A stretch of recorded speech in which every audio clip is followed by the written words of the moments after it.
o nosso Senhor Jesus Cristo. Que Ele seja eternamente louvado. Quero dizer da minha alegria de poder estar aqui com vocês e compartilhar com vocês a palavra de Deus.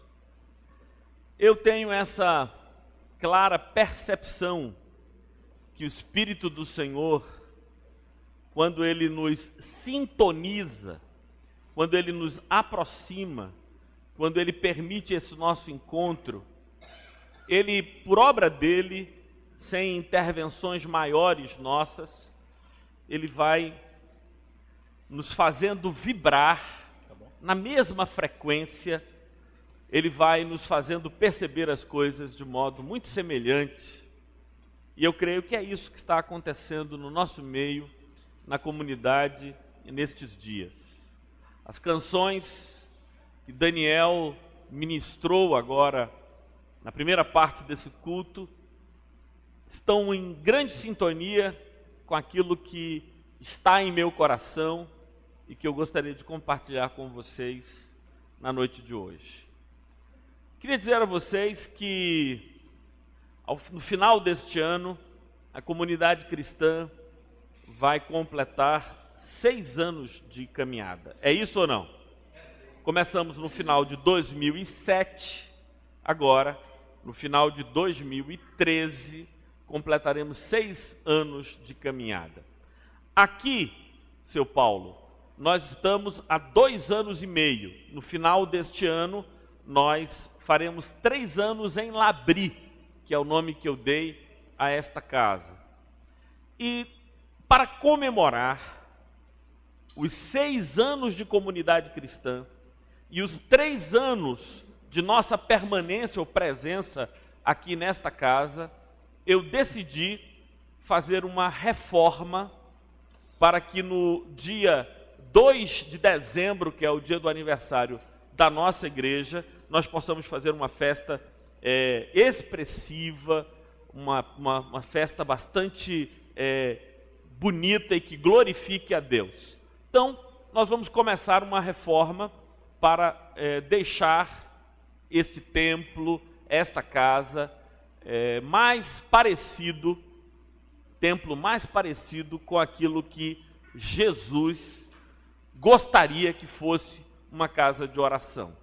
E para isso eu quero começar fazendo algumas perguntas a vocês.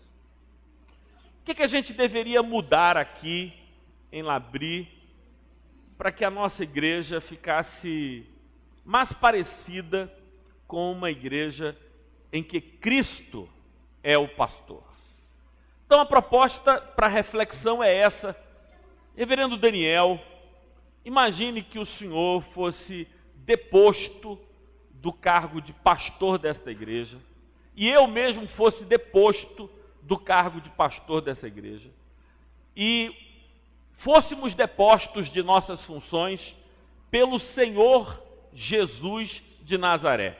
Eu não quero mais vocês pastoreando essa igreja. Quem vai assumir o pastorado dessa igreja sou eu. E a partir do próximo domingo, quem vai se assentar no banquinho é o próprio Senhor Jesus. Que mudanças nós faríamos na decoração de Labri para que esta igreja ficasse mais parecida com uma igreja pastoreada por Jesus? Eu digo a vocês que eu sinto falta de alguns elementos aqui. E que eu acho que se Jesus assumisse o pastorado, ia pintar aqui aos montes. Ia ser parte da decoração, eu acho até que não apenas do templo, mas ali dos corredores e tal. E eu acho que a gente deveria trazer para começar a decorar Labri de um modo diferente. Sabe o que eu sinto falta aqui nos elementos? A gente já tem um altar, tem velas, uma cruz legal, eu gosto da cruz, tem violão, já sei. Eu acho que está faltando enfermos. Eu acho que se Jesus fosse o pastor dessa igreja, ia ter muita gente doente aqui, que viria para cá à procura de cura, à procura de um ato milagroso de Deus na sua... Tá, eu acho que essa igreja tinha que ter mais doentes, tinha que ter mais enfermos. Eu acho que se Jesus fosse o pastor da igreja, eles viriam mais. Que outros elementos? Pecadores. Temos que arrumar pecador para essa igreja. Temos que arrumar pecadores. Sabe, pessoas assim com vergonha de levantar a cabeça. Conhece esse tipo de gente ou não? Gente que não tem medo de se encarar no espelho, de olhar no espelho, porque aquilo que ele vê no espelho é um monstro. A gente está precisando de pecadores. Mas pecador brabo, Moisés. Não é pecadorzinho de meia tigela, não. Porque se Jesus fosse o pastor dessa igreja, ela estaria cheia de pecadores, buscando perdão, buscando cura para as suas almas feridas, buscando restauração, buscando libertação. E eu estou querendo, aniversário da igreja é dia 2, falta o quê? 6 meses para o aniversário da igreja? 6, 7 meses. E a gente tem que arrumar. Quer ver mais uma coisa que eu acho que teria aqui na igreja, se Jesus fosse o pastor da igreja? Pessoas possessas por espíritos malignos. Porque quando eu leio os evangelhos, eu me deparo, todo canto em que Jesus está, essas figuras estão presentes. Aí eu fico pensando, se Jesus fosse o pastor da comunidade, ele ia decorar a igreja, ia decorar os lugares todos com essas figuras. Enfermos eu vejo o tempo todo, todo canto que Jesus vai, está lá os enfermos decorando o ambiente. Pecador, daquele brabo, daquele que as pessoas tentam lavar as mãos depois de cumprimentá-los, também. Agora, também acho que teríamos esses indivíduos possessos de espíritos malignos. Agora, o problema, Sueli, o problema é que você e a maioria de nós adquiriu uma visão distorcida de pessoas possessas de espírito maligno. Aquele ali é possessão hollywoodiana. Vou explicar a você, Sueli, o que é uma pessoa possessa de um espírito maligno. Uma pessoa possessa de um espírito maligno é uma pessoa que se tornou refém nos processos psíquicos e emocionais de forças espirituais destrutivas. Compreendeu? Faz toda a diferença. Vou repetir, porque não é fácil de entender. Uma pessoa possessa por espíritos imundos, uma pessoa possessa por espíritos malignos, não é aquela pessoa que fica estribuchando, falando aquilo ali é possessão hollywoodiana. É possessão para apresentar nos programas de TV. O que é uma pessoa possessa de espírito imundo? Uma pessoa possessa de espíritos malignos é uma pessoa cujos processos psíquicos e emocionais, espirituais, se tornaram reféns de uma força que a destrói. Então, tudo quanto ela pensa, tudo quanto ela sente, todos os processos de fala dela com ela mesma, inclinam a alma dessa pessoa para a sua autodestruição. São pensamentos, sentimentos e atitudes kamikazes, autodestrutivos. Se Jesus fosse o pastor dessa igreja, ela estaria cheia, já estou vendo. De quê? De enfermos, de pecadores e de possessos. Quer ver uma quarta coisa que essa igreja estaria cheia, se Jesus fosse o pastor dessa igreja? Ela estaria cheia de crianças. Vocês estão achando que essas crianças que ficam aqui entrando e saindo é criança? Isso aqui é uma meia dúzia de crianças. Onde Jesus ia, os pais levavam seus filhos para serem abençoados por ele. E era tanta criança que os discípulos achavam ruim. E lembra disso? Fazia gestão. Não incomodes o mestre. E sabe o que é que Jesus dizia? Deixai vir a mim os pequeninos, porque dos tais é o reino dos céus. Tinha tanta criança onde Jesus estava, que uma vez ele pegou uma delas, chamou a criança, colocou no meio dos apóstolos. Apóstolo parece uma coisa chique, né? O cara que, para ser apóstolo, tem que ter abotoadora de ouro, paletó italiano. Apóstolo era tudo pescador lá da Galileia. Era aqueles caras esfarrapados, colarinho todo, tudo gente quebrada. E é isso que Jesus chamava apóstolo, porque a palavra grega apostoléo significa enviar.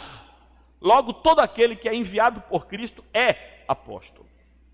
Jesus uma vez chamou os apóstolos, colocou uma criança, por isso tem que ter muita criança à disposição ali no meio onde Jesus estava, e disse: se vocês não se converterem e se transformarem em uma dessas crianças, de modo nenhum vocês entrarão no reino dos céus.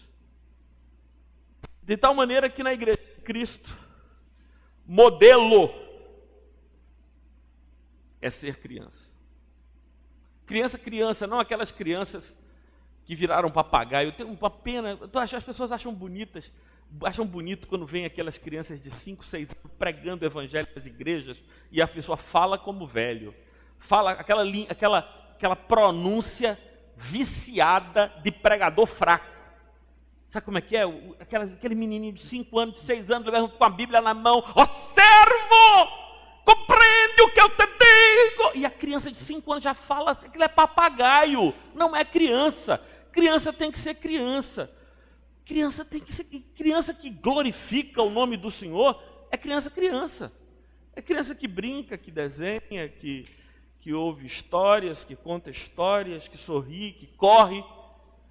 Pois é, essa igreja está faltando enfermos, essa igreja está faltando pecadores, essa igreja está faltando pessoas possessas de espírito imundo, e essa igreja está faltando crianças. Agora tem uma quinta figura, sem isso, a igreja não rola legal, não fica bem, as coisas não ficam jóia. Está faltando uma coisa que sempre teve onde Jesus. Se Jesus fosse o pastor dessa igreja, ia ter, certeza que ia ter. Sabe o que é? Pobre. Pobre é uma maravilha. Nunca vi um lugar onde Jesus foi pastor que não tivesse assim de pobre. É pobre e eita cara para atrair pobre. Eu estou olhando aqui para vocês, e sabe o que eu estou inclinado a dizer? Irmãos, muito cuidado quando após ao culto, vocês forem para seus carros e voltarem para as suas casas, porque é possível que vocês encontrem pobres pela rua. E sabe aqueles pobres que estão pobres? São pobres de valores e acabam tomando o que é do outro para ter alguma coisa. E aí você que nunca foi pobre, ou nunca foi tão pobre, diz de si para si mesmo: ainda que eu passasse fome, jamais faria isso. Bem, isso é coisa que você só pode me dizer depois de ter passado fome. Se você ainda não passou fome, tudo o que você me disser sobre isso é mera teoria. Agora, se você disser: eu já passei fome e não fiz, eu digo: aí valeu, gostei do que você disse. Porque até lá, você está apenas especulando acerca do que você faria ou deixaria de fazer. O que vocês acham dessa reforma? Será que eu não sei, porque agora eu quero fazer a reinauguração de Labri. Quando é o aniversário, Karina? Não é o seu não, que o seu é hoje. Eu estou falando do aniversário da comunidade. Dia 2 de dezembro? Será que a gente consegue até lá, Paulão, conseguir tudo isso para decorar aqui a igreja? Estou preocupado, eu não sei. Porque fosse uma torre para colocar uma cruz lá fora, eu ficava tranquilo, porque tem Amaro, a gente fazia uma cota aqui, arrumava cimento, tijolo e outras cocitas mais, e levantava ou não levantava, Palha? Uma torre bonita de 15 metros de altura, para colocar uma cruz lá em cima. Mas Jesus, em toda a igreja que Jesus foi pastor, não tinha torre nem cruz. Lá em Cafarnaum, Jesus foi pastor lá em Cafarnaum. Tanto não tinha torre que uma vez fizeram um buraco no telhado da casa de Jesus, onde ele morava, para descer um paralítico.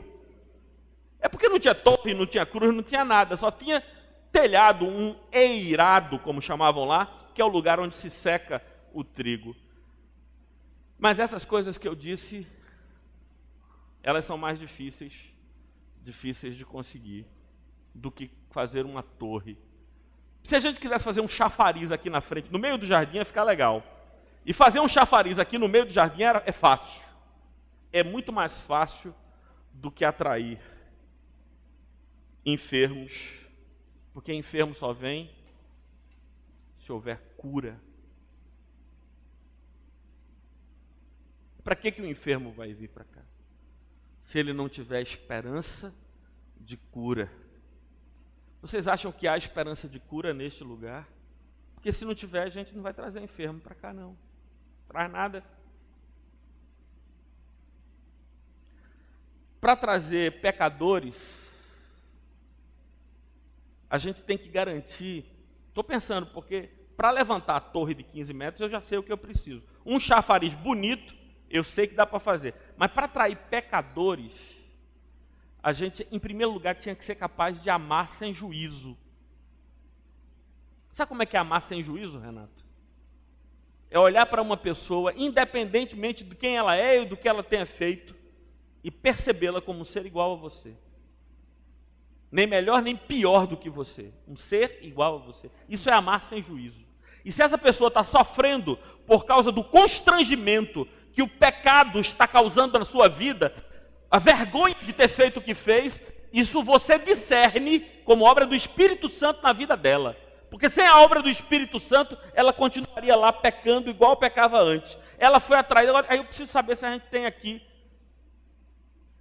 do lado do gabinete pastoral, tem um depósito. Eu já vi lá. Você já viu? Sabe onde é que é esse depósito, do lado do gabinete pastoral? Nunca viram lá, não? Eu já vi papel higiênico, já vi folhinha, guardanapo, já vi detergente. Agora, amor sem juízo, eu ainda não vi lá. Não sei se a gente tem. Não sei se a gente tem disponível. Que é esse amor que ama, sem se sentir superior àquele ser que é amado. Esse amor que ama, sem achar que o ser que precisa do nosso amor. Amar sem juízo, sem superioridade, é só reflexo ou expressão daquele indivíduo que foi amado assim também. Eu não tenho coragem de olhar para Deus. Ele é quem me toma nas suas mãos e me consola. Agora, para atrair possessos de espírito imundo, também é difícil. É mais difícil do que construir a torre e o chafariz, porque para isso tem que haver libertação. Esperança de libertação. Será que a gente tem esperança de libertação aqui? Um dos mais graves problemas da igreja, tio Decinho, eu queria que o senhor entendesse isso, é que as pessoas não se interessam pelas outras pessoas. Esse é o mais grave problema. Nós somos exatamente como todo mundo é, indivíduos que estão voltados para si mesmos, achando que Deus nos dê bênção e graça para eu progredir na vida, e eu, em resposta à bênção e à graça de Deus, não vou transar com a mulher do outro, eu não vou beber o meu whisky Black Label com dinheiro furtado, com dinheiro que eu consegui dos outros. O problema é que viver na relação com Deus e viver para expressar o amor de Deus e o reino de Deus nesse mundo é trabalhoso, exige de mim que eu me interesse pelo drama dos outros. Quando eu preguei aqui, creio que foi quarta-feira, sobre aquele encontro entre Jesus e o jovem rico, Isso acontece, aquela fala de Jesus, aquele jovem, por que me chamas bom? Um só é bom, que é o Senhor nosso Deus. Conheces os mandamentos, cumpre-os. Uma coisa te falta. Jesus só disse aquilo para aquele jovem, porque escaneou a alma daquele jovem e viu quais eram as suas prisões espirituais, quais eram as suas prisões emocionais. E as prisões espirituais e emocionais daquele jovem eram duas. Primeiro, ele se achava bom e justo. E Jesus precisava revelar a ele que ele nem era bom, nem era justo. Em segundo lugar, ele amava demais o que tinha, e esse amor ao que tinha o aprisionava de toda a aventura, de implantação do reino de Deus. Meus irmãos, nós precisamos nos interessar pelos dramas espirituais e emocionais e pedir ao Senhor que abra esta nova percepção. Conversando com o Silvio sexta-feira, eu disse, esse terceiro olho, esse olho espiritual, que é uma figura da espiritualidade dos hindus, esse olho que se abre para ver aquilo que não está nas evidências, aquilo que não está na superficialidade. Porque sabe como é que é a superficialidade? É eu olhar para a Érica, e aí eu olho para a Érica e pergunto a Érica como vai, e a Érica sorri para mim e diz, eu vou bem, e você? Mas se eu tiver essa capacidade de escanear corações, você sabe como é que fazem lá no aeroporto, não é? Nos aeroportos, passam um scanner na pessoa e vê, então eu vou enxergar, sem Érica abrir a boca para mim, eu vou enxergar nela. Mas enxergar não é o mais difícil, Solange. Ver não é a coisa mais problemática. Sabe o que era mais difícil? É se interessar e se dispor a cuidar. Porque são três coisas que são necessárias. Aninha, para a gente poder ajudar os possessos por espíritos malignos, são três os passos necessários. Em primeiro lugar, discernir essa força que mata e que entristece. Em segundo lugar, se interessar pelo drama dessa pessoa. Porque se não é minha filha, é meu filho, não é minha mulher, não é meu marido, não é meu tio, nem meu primo, eu vou me interessar por quê? Você vai se interessar porque você é agente do reino de Deus no mundo. E se você não se interessa, você não é igreja.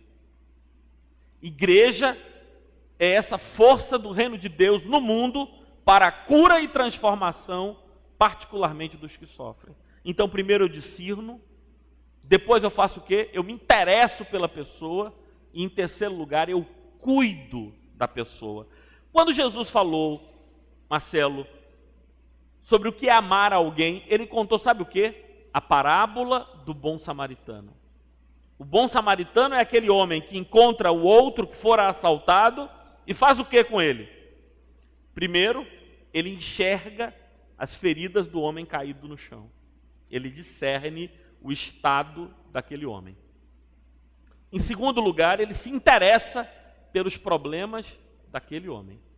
E em terceiro lugar, ele cuida. Ele desce da sua montaria, vai lá e pega-o nos braços. Então a gente tem que fazer isso. Se a gente não fizer isso, a gente não é igreja. Vocês estão notando que eu não estou pregando, hoje eu não vou pregar, eu só quero falar da reforma. Da reforma, porque eu estou muito preocupado com esse negócio de reforma. Dá trabalho, é um negócio trabalhoso, está em cima a festa de aniversário, eu não sei como é que a gente vai fazer. E a questão das crianças, como é que a gente vai? A gente sabe qual é? Duas dificuldades para a gente trazer as crianças, é que criança atrapalha. Criança atrapalha muito. Atrapalha, é um barulho. Olha, as mães todas já saíram, foram ver e tal. Agora, eu não estou falando dos teus filhos não, Simone. Você acha que eu estou achando que são essas as crianças que eu estou querendo trazer para a igreja não são as crianças, não são os filhos de Simone, os filhos de Karina, os filhos... Não. São as crianças que estão aí pela rua, que estão aí pelo mundo, as crianças que estão aí sem esperança, as crianças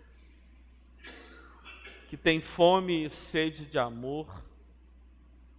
E não é para montar uma escolinha para crianças ali.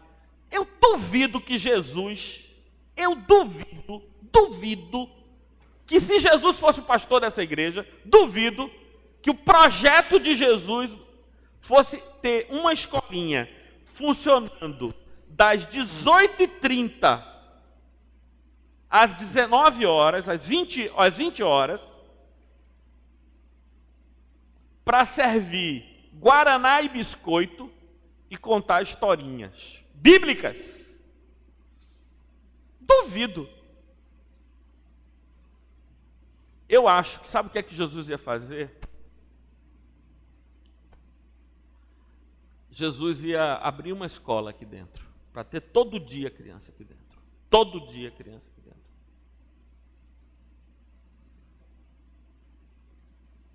Jesus ia abrir uma escola que começasse às 7 horas da manhã e só mandasse os meninos para casa depois do jantar.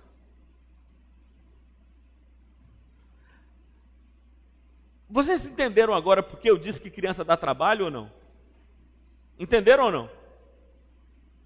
Criança que dá trabalho não são as meninas correndo por aqui, vindo para cá e desconcentrando a gente. Você acha que Jesus estava preocupado com esse tipo? Onde estão as crianças que Jesus quer ver aqui dentro?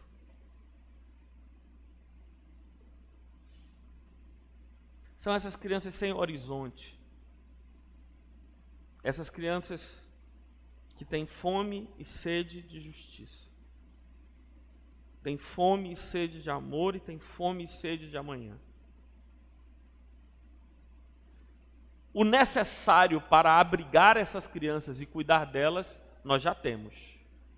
Desculpa. Errei. Não temos. Sabe o que está faltando? Não é cadeira, cadeira a gente tem. Não é uma cozinha para preparar comida para elas. Eita, Silvio, cara. Eita, Silvio, isso não está aí não. Isso. Mas, se a gente encomendar, quanto tempo demora para entregar isso aí? Minha preocupação toda é com o aniversário da igreja dia 2 de dezembro. Mas Silvio, como é que você diz isso assim, despudoradamente, Silvio?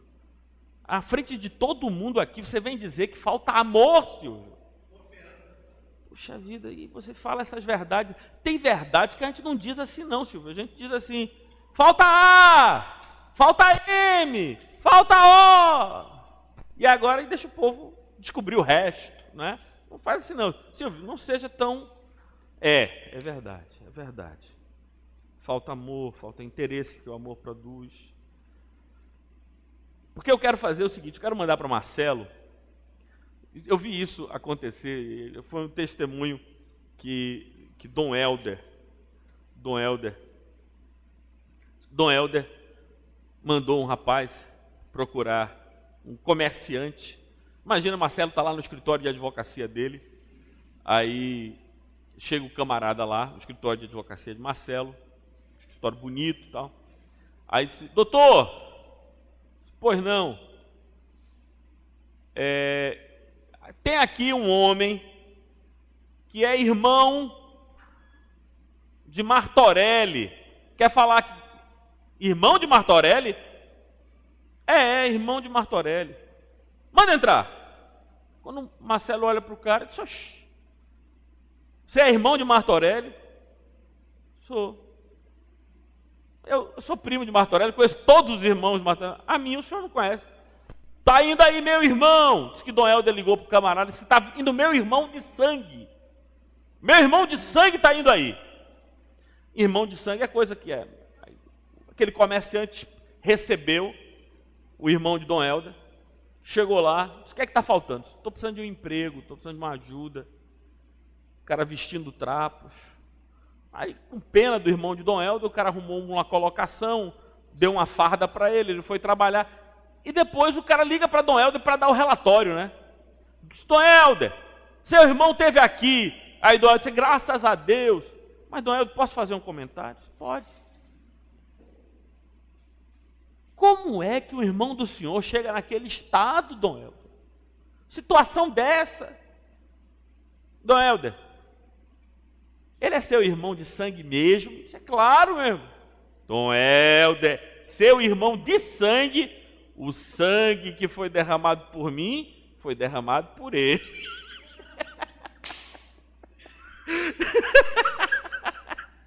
O sangue que foi derramado, é irmão de sangue. O sangue que foi derramado por mim, foi derramado por ele. É o mesmo sangue. É o mesmo sangue. Pois é. E aí a gente começa a atender as demandas dos pobres. Dos pobres. Daqueles que são usados como pilhas, como nós somos usados, por um sistema que faz publicidade do amor que não dá, da transformação que não gera. E nós não temos condições morais de criticar o Estado, porque nós também não fazemos, nós também não amamos, nós também não nos interessamos. Mas dia 2 de dezembro tem a reforma o culto de reforma, culto de reinauguração da igreja, e eu quero pedir ao Senhor que nos ajude, Quero pedir a Deus que nos dê graça. E eu vou concluir lendo um texto com vocês. Abra a sua Bíblia em 2 Timóteo,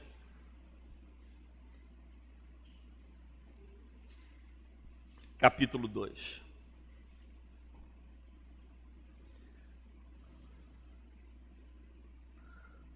Segunda Epístola de Paulo a Timóteo, capítulo 2.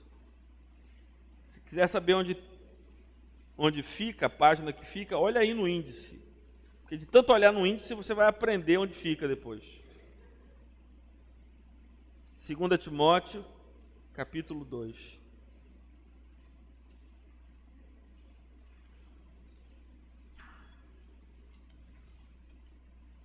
Eu vou ler, nós vamos orar.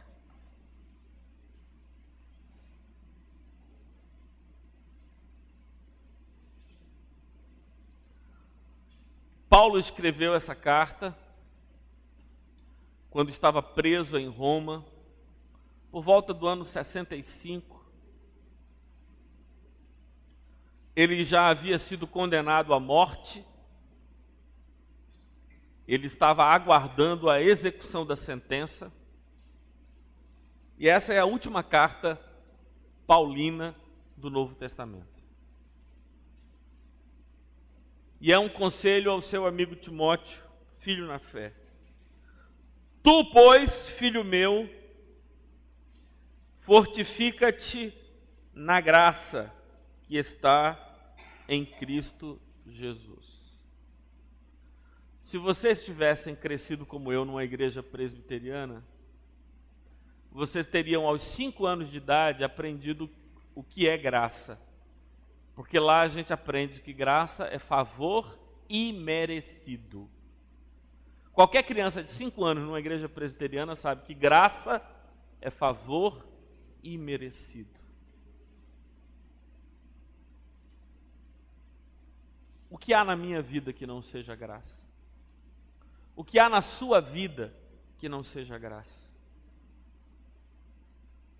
E quando a minha vida ganha a consciência de que tudo que nela há é graça de Deus, ou seja, eu recebi sem merecer, Logo, não há nenhum motivo para eu cobrar de Deus coisa alguma, porque tudo quanto Ele tem me dado é graça. Eu entendo que o amor que eu preciso lançar para as outras pessoas é graça também. E Paulo diz: fortifica-te na graça que está em Cristo Jesus, ou seja, nesta consciência de quem você é e do que você tem, ser fruto do amor e da misericórdia dele por você. E o que de minha parte ouviste através de muitas testemunhas, isto mesmo transmite a homens fiéis. Você tem que se entender, se compreender como canal do amor de Deus ao mundo. Paulo está dizendo: Timóteo, um dia eu não te disse tudo isso, agora você também vá e diga, vá e revele, vá e mostre a outras pessoas. E também idôneos para instruir a outros. Participa dos meus sofrimentos, como bom soldado de Cristo Jesus. Eu já vi convite para participar de festa, eu já vi convite para participar de jogo, eu já vi convite para participar de inauguração. Esse convite, seu Si, você que é boa de festa, que eu sei.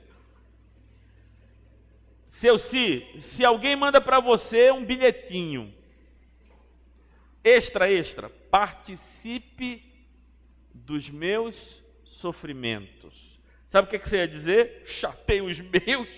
Eu já estou dando e vendendo aqui, eu já tenho os meus. Mas Paulo escreve para Timóteo e diz: sabe o quê? Participa dos meus sofrimentos.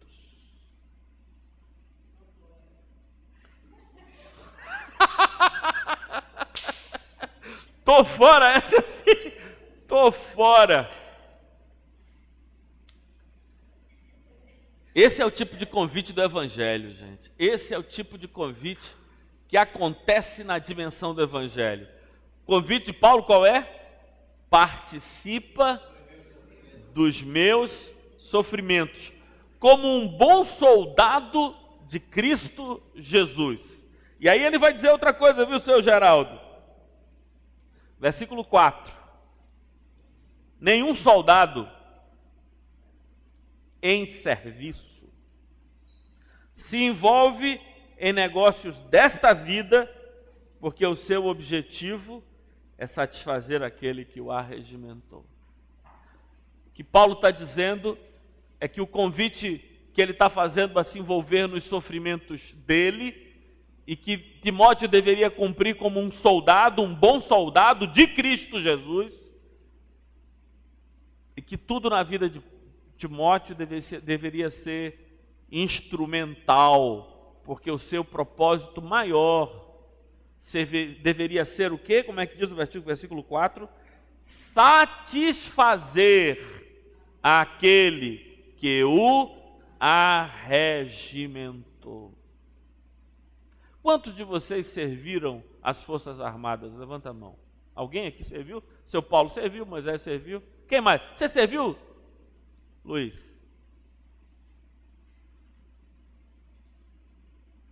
Um dos elementos fundamentais das Forças Armadas é compreender ordens e obedecê-las. Obedecer ordens. As ordens são emanadas da vontade de um comandante. E o que Paulo faz é, valendo-se do conhecimento que ele tinha das organizações militares, ele diz o seguinte: nenhum soldado em serviço se envolve nas coisas desta vida, ou seja, aquilo que é distração, aquilo que desvia a sua atenção, aquilo que faz com que ele esqueça o seu propósito, porque a sua vontade, porque o seu dever, porque o seu objetivo é satisfazer aquele que o arregimentou. Nós somos soldados de Cristo Jesus, e o nosso dever é satisfazer a vontade daquele que nos arregimentou. Depois ele utiliza uma segunda metáfora, que é a metáfora do atleta. Versículo 5. Igualmente o atleta não é coroado se não lutar segundo as normas. Há aqui essa metáfora que exige disciplina, abstinência daquilo que desfaz o meu objetivo e submeter-me às normas do jogo. Paulo está falando da luta greco-romana, que é uma coisa muito mais civilizada que é o UFC, né? O UFC é coisa da barbárie. A luta greco-romana era uma luta muito mais interessante, muito mais inteligente, porque o objetivo na luta greco-romana é imobilizar o adversário. Não é essa loucura de matar o cara aqui, não. E a terceira metáfora que ele utiliza é essa, que aparece no versículo 6. O lavrador que trabalha deve ser o primeiro a participar dos frutos. Ou seja, se você se envolver nessa obra de ser o soldado de Cristo Jesus, de ser o atleta que luta segundo as normas para atingir o objetivo que é vencer essa luta em favor do seu time, que é o reino de Deus, o primeiro a ser abençoado vai ser você, porque o trabalhador deve ser o primeiro a desfrutar dos frutos. Versículo 7, aqui eu termino. Pondera o que acabo de dizer.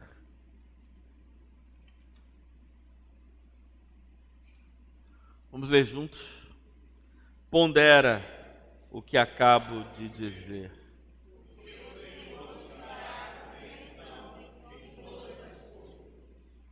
Vamos ler mais uma vez? Pondera o que acabo de dizer, porque o Senhor te dará compreensão de todas as coisas. Bem, vocês lembram da reforma?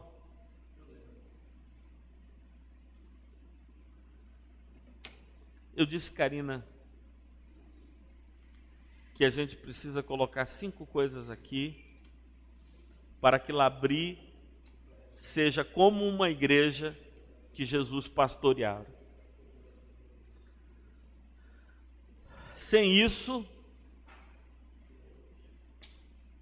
não seríamos igrejas. E depois desse anúncio, eu termino dizendo: pondera no que eu acabo de dizer, porque o Senhor te dará compreensão de todas as coisas. E a gente termina, meus irmãos. Vamos fazer uma oração aqui. Daniel, não tem nada daqueles momentos assim densamente emocionais, Eliane? Oh, não. Nada daquelas coisas assim. Para a reforma dar certo, nós precisamos de quatro matérias-primas, quatro elementos, todos eles da mesma fábrica. Nós precisamos que Deus nos dê um amor que não julga, um amor que discerne, um amor que se interessa e um amor que cuida. Então, o que a gente precisa é só de amor, mas esse amor, ele se traduz nessas 4 perspectivas. O amor que não julga, que não se sente superior ao ser amado. O amor que discerne as dores do ser amado, que é capaz de compreender as dores do ser amado. Um amor que se interessa pelos outros. Hoje eu queria pedir que Deus chegasse com o martelo. O filósofo que eu mais gosto e que mais me mexe é Friedrich Nietzsche. E dizem que Nietzsche fazia filosofia com o martelo. Isso ele mesmo diz acerca de si. Ele faz filosofia com o martelo. Aí a gente vai para uns cultos, você sabe como é que é? A gente vai nos cultos em que a pessoa diz assim, Senhor, põe a sua mão na tua vida e te traga graça, paz. Aí o meu pedido a Deus hoje, Débora, é que o Senhor nosso Deus dê uma martelada na tua vida, dê uma martelada para quebrar a redoma de vidro que faz com que você se interesse só por si.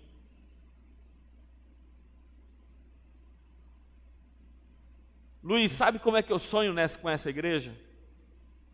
Eu sonho com uma igreja que a gente não se encontra aqui às quartas-feiras às 20 horas para ter um culto no meio da semana. Eu sonho com uma igreja em que eu destaco Palha, Geraldo e Paulão. Saiam por aí, botem moral, porque o culto vai começar. Está um barulho. Aquelas mulheres ali com aquele encontro de curso de costura. Esses meninos correndo porque não querem ir para casa, ficaram até aqui. Por favor, saiam daí. Diga que o culto vai começar e põe a moral, pô. Não tem condições. Ninguém consegue ouvir nada. Barulho arretado. Um barulho desse. Essa é a igreja que eu sonho. Os meninos aqui, para de tocar violão aí na frente. Pô. Vocês ficam tocando aí, conversando. É uma risadagem. Toda noite vocês vêm para cá, mas hoje é quarta-feira, pô.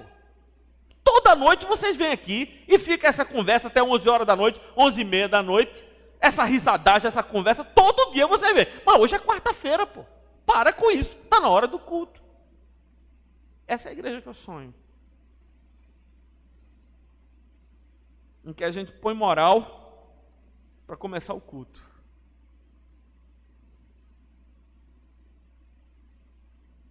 Quando na verdade o culto nunca termina. Porque os meninos conversando é culto, as mulheres costurando lá dentro é culto,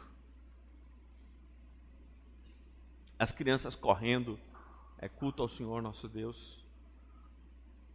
Essa é a igreja que eu sonho.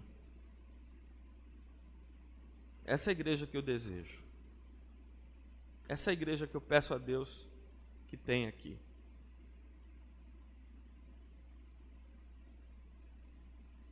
No primeiro sábado de julho,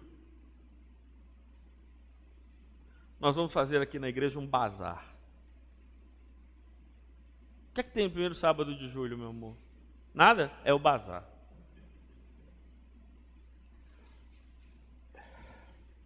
A gente vai vender calça jeans a R$5, blusa, camisa a R$3.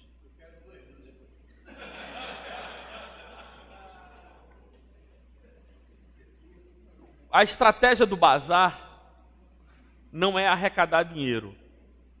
A estratégia do bazar é atrair pessoas para a comunidade e a gente vai vender aqui dentro, aqui assim. A estratégia é tudo de mentira. Mas as roupas são de verdade. As roupas estão nos guarda-roupas de vocês. As roupas estão nos guarda-roupas de vocês. E a gente vai botar aqui, a gente não vai dizer isso, mas é para atrair pessoas aqui da comunidade, para virem aqui e adquirirem esses produtos. E elas vão saber que aqui há uma igreja. E aqui é uma igreja que tem interesse por elas. Aqui é uma igreja que as trata bem. Aqui é uma igreja que divide coisas. Primeiro sábado de julho tem o bazar. É dia 6 de julho? 6 de julho tem o bazar aqui da comunidade cristã. Os donativos podem ser trazidos a partir de quarta-feira. Só dê o que você usaria. O que você não usaria, não dê. Porque só dê o que você usaria ou que você ainda usa, mas você Vamos começar a reunir, dia 6 é o bazar, o dia todo aqui em Labri. Dia 6 de julho. Que Deus venha com o martelo e quebre a redoma de vidro que nos mantém sozinhos. Haverá atividade especial para as crianças durante o dia todo. As crianças que nós queremos ter aqui, trazer para cá. Porque Jesus continua dizendo: deixai vir a mim os pequeninos, porque dos tais é o reino dos céus. Vamos ficar de pé, vamos orar.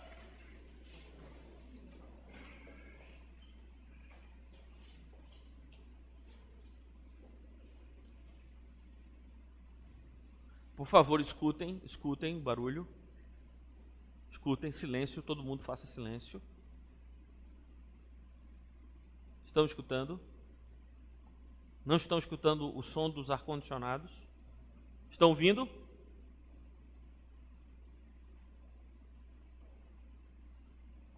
Eu espero que vocês não escutem esse barulho por muito tempo, porque quando os outros barulhos vierem, vocês vão sentir saudade da época em que a gente só escutava o barulho dos ar-condicionados aqui.